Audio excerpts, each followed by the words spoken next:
on the topic Secure Your App, DevSecOps, Trusted Application Supply Chain. And for this, I would like to invite on stage Ms. Ameeta Roy, who is the Senior Director, Solutions Architecture and CTO for Red Hat India, South Asia. Ameeta helps clients on their hybrid cloud and digital transformation journeys with the power of open source technologies from Red Hat. She leads a team of experienced Red Hat solution architects and specialists with diverse expertise around the solution portfolio. Prior to Red Hat, Ameeta Roy led the solution consulting teams for SaaS cloud applications at Oracle and working with several clients on the digital transformation of all aspects of their businesses. With this, please welcome Ameeta with a big round of applause. Good morning to all of you, and thank you to all our esteemed speakers before me because they have set the stage perfectly for everything that I want to talk about. Have you noticed that we are at a DevOps conclave, but already we are talking DevSecOps, right? So it's no more DevOps, and somewhere in between there is AI Ops and ML Ops and everything else, in between.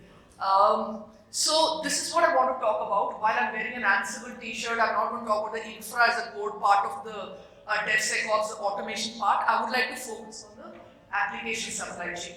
Okay, so I'm sure you know this, but today lots of modern applications are using a lot of open source components. Okay, in fact, some reports say that 97% of applications are using open source components in some form. Okay, and if you go and look into those applications code, 78% will be using open source components. Why am I saying this? Because today there are millions of projects in the open source community, millions, which means today, on this day, available could be something like 37 million open source software components. Okay, version changes, could be something like 6 million. I'm just throwing some figures that came out of some reports that I've seen. Can you imagine the complexity? A developer in all good faith, in order to take advantage of all the innovation that's happening in the open source world, is using this open source component. And what if, by the time that code gets into production, that particular component is already an outdated version, So who knows what vulnerabilities will creep into your production code, okay? That may just go, undetected, and you know what the price, one pays if, this gets into. So that's the reason why, this particular topic is about the trusted application supply chain, okay? So the why, okay? Namrata from Mercedes-Benz, spoke about, today every company is a software company in some manner, right? She talked about how much of software goes into the cars, okay? Now, when we buy a car, we definitely expect every part to be genuine, right? We want it to be trusted, and we know where it is coming from. So, can we say the same thing for our software, okay? Every piece of our software, bill of material, that's the word that's being used these days, and SBOM, okay? So, can we say that we know the complete audit trail, we know where it's come from, we know who has signed it, who has verified it, and so on and so forth. That would be something that I'm sure the InfoSec teams, would be, very happy if that happens.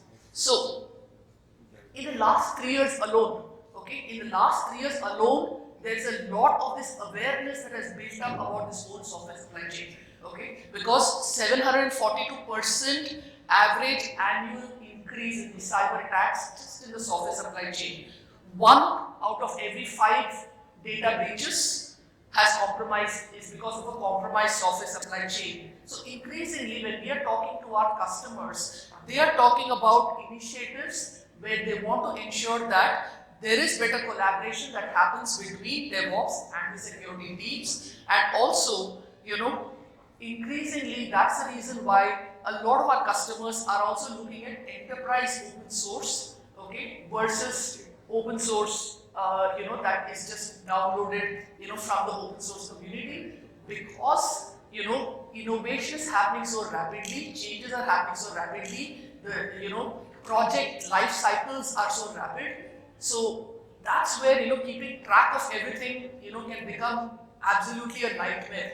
And that is where, companies like Red Hat come into the picture with enterprise open source, so that what we give the customers is curated, hardened, security checked, and we make sure that it is the most stable version of what is available in the upstream community that we bring downstream as products. So, because today there are growing attacks, and it could be in any manner, right? It could be stolen certificates, typo spotting, right? They just change the spelling a little bit and and fool you, right? So compromising your build environment, you can go to the firmware, it's getting, and with AI, it's getting a lot more, complex. So, how? So this is something that we were working with our customers to figure out how can we solve this problem. And that is where we said, how do we secure the source code and all its transitive dependencies? Okay. So this is where we said we have to look at the software chain, supply chain security across the software development lifecycle. The entire focus of my talk today is primarily going to be around the developers and what we can do to make it better for them. So how do we prevent and identify the malicious code? How can we safeguard the build systems early? And then how do we continuously monitor security at runtime? This is what we want to work at. And based on what we have been doing as Red Hat for 30 plus years, what we've basically done is, and the model that Red Hat works on, right? We participate in many open source community projects. We play a steering role in many of those projects, and we bring them, they're called upstream, the projects are called upstream, and we bring them downstream as products for our enterprise customers. Okay, and the customers, when they get that enterprise open source product from our side, they know that that's a life cycle that we will support for a given period of time, till such a time that there are major enhancements that will make them to change and upgrade. But that is something that we would. So, because we have this strong mechanism in place of the provenance, the signed packages, and what is coming from the open source community, and we work with a lot of our partner ecosystem as well. So there is a lot of curated content, that is trusted content that is available. So what we do is, this is where we are working to make sure that we can bring trusted content to the entire software supply chain. So we are delivering it as a cloud service. So we have integrated security guardrails at every phase of the software development lifecycle. So wherever we have the attestation, the provenance, and when we say provenance, we're talking about the origin, where this particular software component comes from, and it could start right from our universal base image, from our Red Hat Enterprise Linux, to your language runtimes, application libraries, etc. And then we are looking at, and at the Red Hat Summit at Boston earlier this year in May, we had announced, this whole, trusted software supply chain, where now we're saying at the code level, we should be able to look at your composition analysis of your software, make sure everything is digitally signed and verified for the components that you have downloaded and dependencies that your application has on those. And then as you go building, the artifacts, and then, as you get it into your, production and runtime, how can we monitor? So we have looked at how we can standardize, share, and have some centralized access controls with some very, very commonly used repositories, as well as the flexibility and choice of which environment you want to work in. Because one thing that we want to focus on is, wherever our customers want to take their workloads, we want to make sure that we're supporting that environment. Whether it is a public cloud, a private cloud, on-premise, bare metal, edge, wherever the case may be, right? So that's really where we're coming from. So how do you secure your open source code and dependencies early? So thanks to all my earlier speakers who talked about the shift left. Shift left is a reality. Security cannot be bolted off. Security cannot be an afterthought. As early as possible that you can shift it, that is the reason why developers are coming into the picture now. Okay, so it is not something that you would do at some stage in the life cycle, but you're shifting left to bring in security much earlier, even earlier, I would say from the upstream, projects itself. And this is what you see here is Red Hat's opinionated framework for this entire thing. It doesn't mean you have to be with exactly, but this is our opinionated framework in terms of your pipelines, in terms of the signing, of those libraries and the content, etc., where the verification we're doing, 𝐸 being the registry, for all, the components and so on and so forth through the entire. So as a managed service, you can do it. It can be self-managed by you. It can be a managed service. But if it's a managed service, then you can be up and running in minutes, and all the complicated product integrations, etc., will be handled for you, and the upgrades will happen continuously, seamlessly, without any downtime from your side. So I'm taking a small deviation of one slide to just tell you that the other announcement we made at Summit was about Developer Hub. This is a developer portal.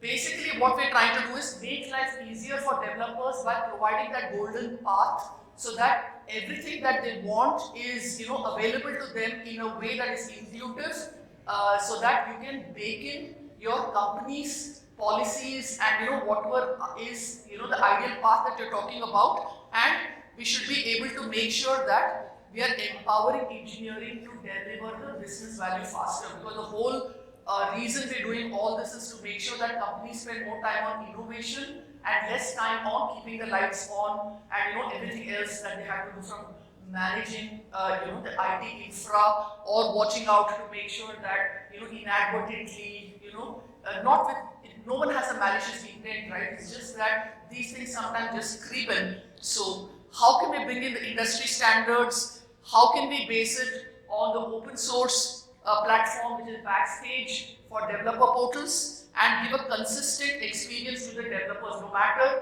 what the underlying infra is, the experience should be the same for the developers, so that they can focus on what they do best, which is code.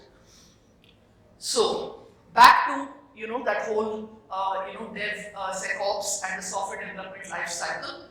How do we prevent and identify malicious code, right? So, built on the enterprise open foundation, built on the fact that we have access to a lot of open source components that go into our own products, from the upstream community projects that we work in. So there is a lot of curated content and trusted content already available with us. On top of that, we have a huge partner ecosystem, and that has their integrations. There are ISVs, there are OEMs, and so many others that are building many of their applications on our platforms, how do we integrate with that? So we have access to all those. So we build it on that so that we can keep pace with the innovation velocity that's happening, and which our customers can then consume, so that we can provide that at this station. So today this trusted content is what I talked about, which is new, so that at the code level itself, we have one level of catching security issues early to keep and grow the user trust. And then we code with all the integrated application security checks. So bringing our trusted curated content, and as I mentioned earlier about the software composition, the dependency analytics, and any drill down we need to do about the security health, any cryptographic signing, verification, etc. that has to happen. We want to catch it early. This is where the shift early concept, shift left concept comes into the picture. And we're using our tried, tested, trusted content, as I mentioned, because we have been in the business, as I said, for 30 years now. Automate some of the dependency analytics early. We have plugins into the popular IDEs, whether it is VS Code or Eclipse or whatever. And then there's a single shared repository where you can have all your trusted content, detailed usage information, so that any security issues, any recommendations can be tracked, and it becomes tamper-proof, because then you can verify that content and make sure that you're using. So you can remedy your vulnerabilities, it will point out to you where there is a security vulnerability in your code, and then you can analyze and fix it from the IDE itself. And then we can look at then your build systems, right? How can we safeguard your build systems early?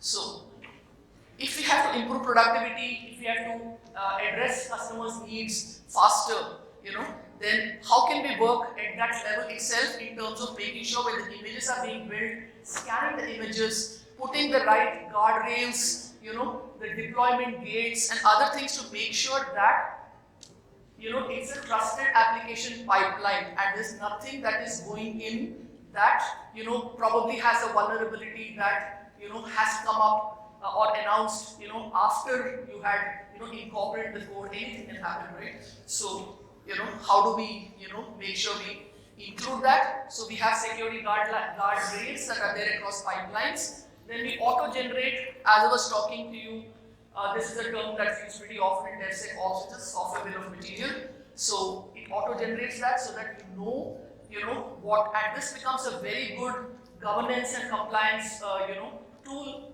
for the teams that need to do the audit to make sure that the right attestations are there, the provenance checks are there, and then all the deployment is based on the policies that have been declared. And we do the continuous image vulnerability scanning because, as I said, things can change very rapidly. What was safe, when you started off in your coding, versions may have changed in the meanwhile, things may have, impacted the particular component that you had used, the version you had used, and so on. And then we strengthen the entire CI/CD pipeline with an automated chain of trust and approval gates that will be there. And you can generate that, your software bill of material in minutes. You can scan your images, continuously reply, via, whatever are the enterprise contract rules that you put in, and you can have, pre-integrated, security guardrails as well. So you can view what your software bill of material is, verify the software components, and then you can analyze what is the built image to see if there are any vulnerabilities that crept in. You can drill down the details on what are some of those vulnerabilities, and then you can access the application deployed to under Kubernetes environment. So, and then of course you can share and collaborate from a unique URL. So these are some of the things. These are just screenshots taken from just trying some of these things against the enterprise contract. So you can set your approval gates using the enterprise contracts that are available out of the box, and then if there's any suspicious build activity, we can automatically block it from going into production. So this becomes extremely important. As I mentioned many times, we find that our customers detect the vulnerabilities after it's gone into production when the price you pay is far higher, right? And then you can check details of what are all the flagged items in the enterprise service contract. So this part is the build. Now what happens is at runtime, we need to be able to continuously monitor security at runtime as well. So how can we cut down all those alert noises and other things that we get, and eliminate production downtimes? Now this is always a nightmare, for any InfoSec team, for any team that is monitoring an application. How can we do this seamlessly in a very unintrusive manner in the background while things are happening? So we keep looking at the risk profiles of the open source components that are available, keep looking for CVEs, any vulnerabilities, any exposures that have been announced, and then we keep checking against. And this is where this product's already been around, but advanced cluster security as a service. This is from an acquisition Red Hat had made some time ago of StackRox. This really helps to make sure that we are bringing the right governance into the place, because observability is a very important thing, and this can work in conjunction with any other observability tools that you may already have. So here we look at how we can continuously improve from runtime to build, any suspicious activities, any vulnerabilities during runtime, audit, from a compliance standpoint against hundreds of controls that you may have as part of your organizational audit process, and then we can actually expedite any incident responses because when you are proactively able to monitor, it becomes that much more easier, right?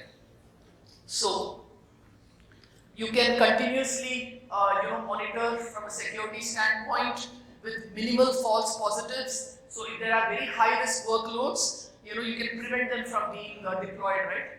And then you can harden the workloads, enforce your network policies, and you can bring in a whole lot of automation as well here to do some of that. So this is a screenshot of how you can continuously monitor for any anomalous behavior at runtime.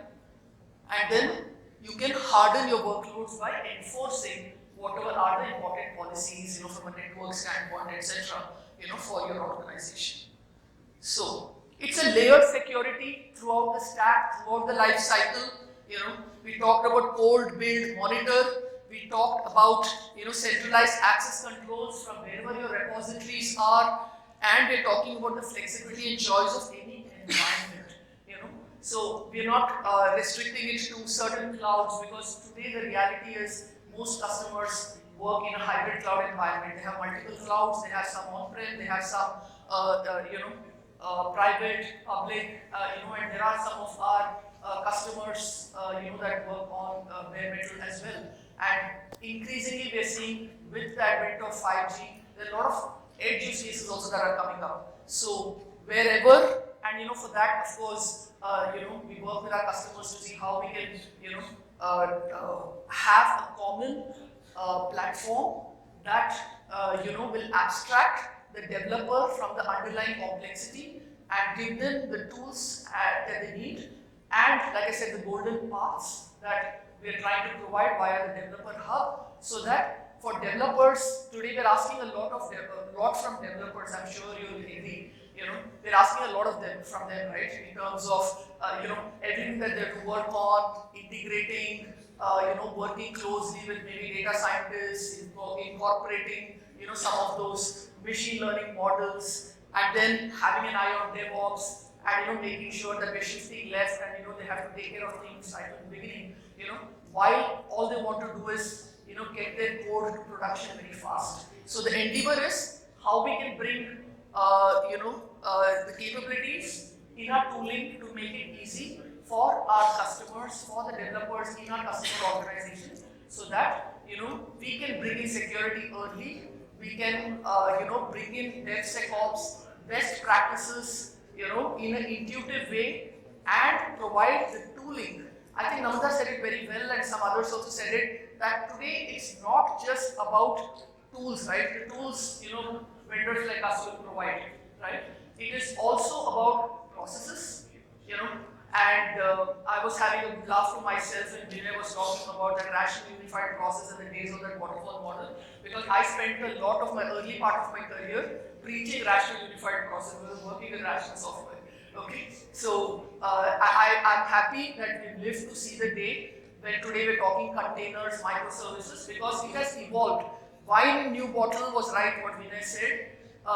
We all talked about service-oriented architecture at some point. Even before that, object-oriented analysis and design. We used to say break the system into subsystems, expose the interface, enclose the functionality and all that. That later became service-oriented architecture. Today we're saying microservices. And microservices today we're able to implement practically thanks to container technology, right? So today, many of these conceptually things that the industry has been talking about is becoming real, is becoming practical, thanks to all the other accelerators that have come in from the point of view of hardware, from the point of view of operating systems and so many other things, right? So this is where we are looking at how we can achieve business agility for our customers while meeting their security requirements, because that is not negotiable. So try it out. Okay, this is the URL where you can go and try this out for yourselves. You can join the Red Hat developer portal. There's a lot of sandboxes, there are a lot of trial things that you can try it out. And if you want to have more conversations, our technical team is available at the booth next door, and they will be able to give you a lot more in-depth details than what I was able to tell you in 20 minutes. But thank you so much for your time, and it was a pleasure to interact with you.